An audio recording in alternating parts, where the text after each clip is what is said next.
Tan of A plus बी आणि tan A minus B. Tan A plus बीचा formula काय होता?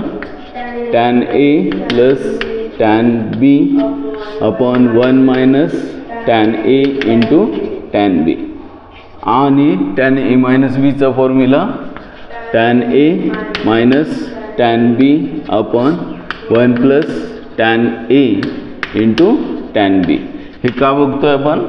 तर टॅन π/4 प्लस थिटा आणि टॅन π/4 मायनस थिटा म्हणजेच π/4 म्हणजे 45 डिग्री, π/4 म्हणजे 45 डिग्री. आणि महत्त्वाचं टॅन ऑफ π/4 ची व्हॅल्यू म्हणजेच टॅन 45 ची व्हॅल्यू काय असते? 1. आपल्याला हा फॉर्म्युला सिम्पलेस्ट फॉर्ममध्ये टॅन एक फॉर्म्युला बघूया जो टॅन π/4 प्लस थिटा घेऊन मिळणार आहे आणि टॅन ऑफ π/4 मायनस थिटा घेऊन मिळणार. टॅन π/4 प्लस थिटा काय येणार आहे? Tan π/4 plus tan theta upon 1 minus tan π/4 into tan theta.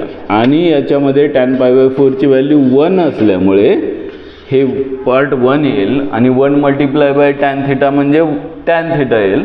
म्हणजेच 1 plus tan theta upon 1 minus tan theta. 1 plus tan theta upon 1 minus tan theta. हा कशाचा result मिळाला? Tan π/4 plus थिटाचा. आणि असाच रिझल्ट टॅन π/4 मायनस थिटाचा टॅन ए मायनस बीचा formula tan A minus tan B upon 1 plus tan A tan B असेल तर tan π/4 minus tan theta upon 1 plus tan π/4 into tan theta. आणि मग याच्यामध्ये टॅन π/4 ची व्हॅल्यू 1 असल्यामुळे 1 minus tan theta 1 minus tan theta upon काय येणार? 1 plus tan theta. कशाचा फॉर्म्युला? टॅन π/4 मायनस थिटाचा. ॲक्च्युली आपल्याला हे फॉर्म्युले जास्त करून कुठे लागतात? तर इंटिग्रेशन किंवा डेरिव्हेटिव्ह घेताना कुठे समजा 1 plus tan x upon 1 minus tan X आलं, therefore 1 plus tan x upon 1 minus tan X आलं तर आपल्या लक्षात आलं पाहिजे हे फक्त एक ट्रिग्नोमेट्रिक फंक्शन आहे टॅन ऑफ π/4 प्लस एक्सचं.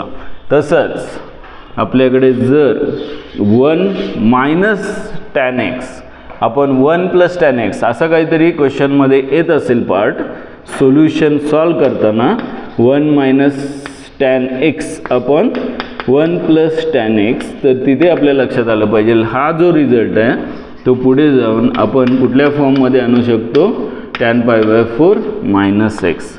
त्यामुळं आपल्याला हा रिझल्ट जास्त महत्त्वाचा आहे. कुठेही 1 minus tan upon 1 plus tan किंवा 1 plus tan upon 1 minus tan असं जर रिझल्ट आला तर आपल्याला लक्षात आलं पाहिजे की हे सगळं एका टॅनच्या फंक्शनमध्ये कन्वर्ट होऊ शकतं आणि टॅनचं डेरिव्हेटिव्ह किंवा इंटिग्रेशन आपल्याला घेता येतं. कॅल्क्युलसमध्ये हा फॉर्म्युला त्यासाठी महत्त्वाचा आहे.